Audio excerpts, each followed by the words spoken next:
ഇവിടെ ചവിട്ടേണ്ടത് നല്ല പോലെ വണ്ടി മൂവ് ആകണം. ഇങ്ങനെയാ പഠിക്കുന്നേ. സൈഡ് ചേർത്ത് പോകണം. ആ സൈഡ് ചേർക്കാൻ പോകുന്നു.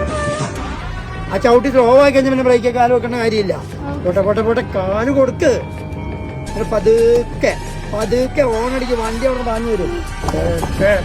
ബ്രേക്കാണ് ഈ ചവിട്ടേണ്ടത്. ബ്രേക്കാ ചവിട്ടേണ്ടത്. അല്ലാണ്ട് ആക്സിഡന്റ് അല്ല ചവിട്ടുന്നത്.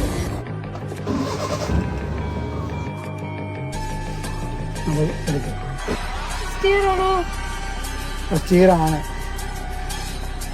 ക്ലച്ചെന്ന് കാലിനെടുക്കുന്നതിനനുസരിച്ച് ഹാഫ് ക്ലച്ചിലെ നിർത്തടി വണ്ടി. അതിന് ആക്സിഡന്റ് കൊടുക്കടി.